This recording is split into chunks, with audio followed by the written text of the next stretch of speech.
All right, how we doing reflections? And today we are basically discussing how there are many informants, there are many different agents who will get on the road and they will make sure that you have the worst day ever. And if you end up being on the verge of killing yourself, they will wipe their hands clean and they'll thank themselves for triggering your chemical reaction in your mind. And if your mind tells you how to be controlled and what to do and how to respond to traffic in a negative way, then they'll know that they got to you. And if they can get to you, that means that their plan is working. So why would they stop doing it? Because if you're on the verge of killing yourself because of traffic, then that can only lead up to the frustrations that your days brought to what you thought was a normal work day. That's why many average class citizens are going through internal battles or internal warfare to where at any given second they can kill themselves. And traffic will be the one or the main cause that will ignite that chemical response. Prosperous rising, divine awakening, and heavenly experience to any being that's in hell watching this lucid dreaming observation is your divine reflection, divine observer, and observations of delusions. And we are back with another experience. And today we're just going to react to how agents will go on the road. They'll act like the construction workers or the road workers. They'll act like the people who are crisis actors. So they'll ram into people and cause chaos on the road. And it's just so much shit. So let's hear what other people have to say. Rush hour traffic is not a coincidence.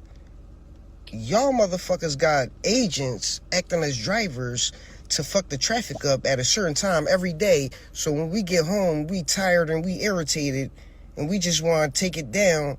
So now we not thinking about overthrowing the higher ups. None of this shit is an accident. It's done on purpose. Everything is planned. You motherfuckers is sick. Yeah, it's done on purpose. And and it's strategically calculated. So these things through numerology, that's why you can't necessarily blame a system. You can't even say they. You can't use a pronoun for them because it's all numerology. So it's numerical. And when I say numerical, let's think about it. There's an accident right now in wherever. That happened at a certain time. So, like for example, right now it's 12:25 a.m. So this accident that happened at 12:25 a.m. on a Monday was going to happen. And in different parts of the world, it's Sunday. But that was going to happen on this particular day, on March, at this time, around this type of energetic outlook. And because numerology tells the script of what was going to happen, it's inevitable. So because it's done on purpose, many people have a purpose to play in. They have a role to fulfill. We are all put into position in this checkerboard or this chess game. Doesn't really matter how you want to play strategically, but it's all strategized by what you consent to. You don't have to go to work, so you didn't have to experience an accident, but you think you are programmed to go into work because you have to maintain what? Your household, your responsibilities, and your way of living. You want to be financially stable because you don't want to get put out. And because you don't want to or go move with somebody, because you don't want to deal with that at your grown age, what will you do? You'll keep on doing the things that cause you to suffer or to be frustrated or to be depressed or to be on edge, to always be in worry. So if you're always in worry and you're going to, on a Friday, you're driving and going to buy your Vice or whatever to calm yourself down and decompress, what do you have to worry about? You now got to worry about agents who are saying, okay, we already know how you're going to act today. We already know what you're going to buy for the week. We already know what your job's going to do because we're watching the script play out. Life is a motion picture. That's why your dream will work on you and against you if you're not aware of the dreamer. So once the dream is working against you, if you're not in tune with your emotions, you'll let traffic make your whole life, your family's life, it'll make your whole day fucked up. And that could be the end of you. All because of a traffic jam. And the thing is, too, it is psychotic because when you get to the end of traffic and you either see a car accident or you don't see anything, you got to ask yourself, how did that happen? And why is it happening right now when you got to go do something? Just got done watching a video of a guy saying he gets paid to go to the mall and stand on the elevator every day. And there's levels. You can get paid to stand on the elevator, you can get paid to go in the restaurant, you can get paid to walk through the mall. He didn't disclose who was paying him to go walk in the I mean to be by the elevator and do those things, but The thing is, who paid what? Because there there are different forms of payments and how to get paid. So many people can get paid in dollars, which is still getting paid in energy, but energy looks different. It comes in different forms, but it's still energetic. So you don't have to get paid cash to be paid, but they're paid and they're being paid to do what? Nothing. But it's a job. Why can't you and I get that easy job? Is it really easy to be an actor, to be an agent? Because what are you undercover for and what are you watching? Who are you watching and why are you watching them and for what reason? Why at this certain location? What is it for and why are you doing it and who sent you? he also said there are other actors in LA that go to the mall, that go to these stores to make it look like it's the place to be, y'all. So I had to say this. Are the people that have the accidents on these main highways in LA, Atlanta, Before he even gets into that, I just thought of something too. I just had like an epiphany. Every time I would go to the mall and shit like that, there's always people there. But you got to ask yourself too, there are a lot of these stores and these malls. Many people are not going inside these stores, but people are in the mall. If you're really in the mall, your initiative would be, you go and buy something, you go and meet up with somebody, you go get something to eat, or you're going to go see the latest drop of whatever.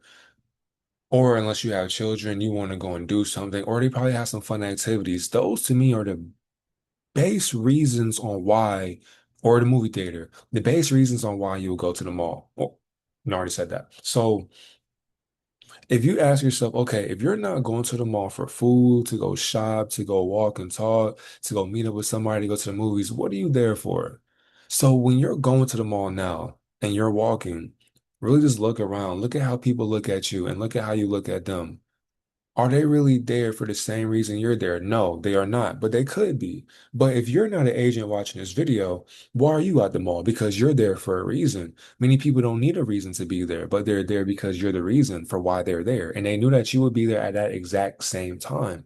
And many people, as you're parking, all of a sudden people want to park right next to you, across from you, behind you. And then as you're walking, you may see these people just walking behind you. They may have a cart or a buggy or you may just be walking all on the mall, but then it's just like when you just keep looking back, they're there.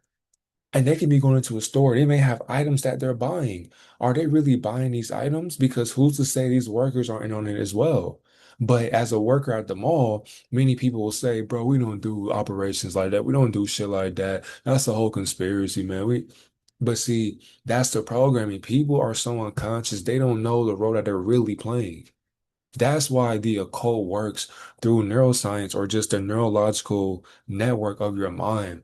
The mind is so asleep, you don't know what works you're really doing for a system. That's why the system wants you to work and be stressed out when you're getting on the road. So let's go into his point. Texas, New York, are they paid actors as well? Yes. Make it make sense, y'all. Make it make sense. And I know we got people that get paid to be in the crisis actors. Make it make sense, y'all. All of these people are getting paid to just got Yeah, they're getting paid to fuck up your life. They're getting paid to make sure that you don't know your ways. And a lot of those videos that you just seen, I will be reacting to. I just need to keep that in my vault. Where was the video I reacted to though? Right here. just got That done only had 15 views. I like that. watching a video of a guy saying he can get paid to go. Who was paying? But he all they go to main highway. Make you got people y'all to Pawns to a checkerboard and a chessboard. So basically, Freemasons will get paid to be crisis actors. And you already answered your own rhetorical question. But these people get paid to fuck your life up. And with the occult, these hidden societies will study bodies of scientists. One of them ranging in neuroscience for one, especially. And these beings specialize in neuroscience because they get paid to fuck up your chemical reaction and your neurological network. When they know that they can get you riled up, what's the one thing that they'll do when you get off of work? They will drive slow as shit in front of you. And guess what? You're sitting in the back stressing about what your boss did or how this project is or what your coworkers did, what's about to go down at home, what's going on in the family, your past. You got all these things in your mind and you're just trying to get the fuck home. And you got people who are just, and when you drive by them and you notice when you're in Atlanta, for example, you're just driving, you look at these motherfuckers, they look at you like, these people are paid to make a hit. They are paid to, a lot of people get paid millions to ram you off the road, to T-bone you. A lot of these people get paid to do construction to just make you mad. A lot of these people, when you get to the end of traffic sometimes, nothing is happening. People are just driving slow as shit on their phone or talking to themselves about nothing, talking on the phone. It's like these people don't do anything besides make you more and more mad, make you not want to come back to the city. That's why people keep coming to the city to do what? Make you more and more anxious, gets you more riled up every day to where now your nervous system is shot the moment you don't expect any traffic. So it's just like by them working you up every single day, they're getting paid to make sure that you are not aware of what's really going on the road. So these beings are not only attacking you spiritually, emotionally, psychologically, but they're attacking you on the external aspect of what you think is real. And if reality is getting you to think that this is real, then what are you really asleep to? Just It's just that simple. So the road, if the road is getting you upset, making you mad, well, same as that shit. But if this is the reason why your life is not going the way that it is, because robotic actors cosplaying as personalities which follow coded scripts reflect human consciousness. If you are, because your thoughts reflect your reality. And if you let these negative thoughts tell your reality what to follow, what to think on, and what to play, then what are you going to experience? What are you going to replay every single second? What are you going to memorize? What are you going to start making decisions on? The emotions that you think you need to respond to. And this is why they get paid to trigger people's emotions because the system knows what stresses out the average working class citizen. That's why you go to these gas stations or these stores to go and buy what, your Happy Meal, your safety net. But when you take that away and you have to face reality, this is where they come in. They're learning your behavior, they're learning your code. And because they know beyond the script, if you're not aware of what's being scripted, then will you know who or what is playing with your mind, even though you can't see the controller that is controlling what your mind does and what your mind tells you to believe? If your brain tells you what to believe, like traffic, because traffic is not a real concept, traffic does not exist. It's just basically tons of energy overlapping each other and they cause the wreck because they don't have anywhere else to go and they're deciding on where to move and how to go, but they're stuck in different barriers and different limitations that they put themselves into instead of just flowing in what they got to stop being distracted by. They're focused on these cells colliding into each other, but that happens in the dream. So when you look at it and you keep on moving, there can be no traffic because we're all going with different routes. But why is this route so jammed? I need to pass through here. But because people don't care about what you got going on, they make sure that you're not going to destination faster. That's why all these things have to be calculated through gematria or numerology. So once you go beyond the script, you won't let these things tell you how to be or tell you how to react. Because if you let the reaction of robotic actors tell you what to do, then you're letting a script tell you how to live. And if you can't live for yourself, you got a long, eternal experience of suffering with your own damnation. And they'll be glad to watch you come right back to a different coding and a different body, but it's the same script that you couldn't even master in your past life today. Have a great and prosperous day, Divine Reflections.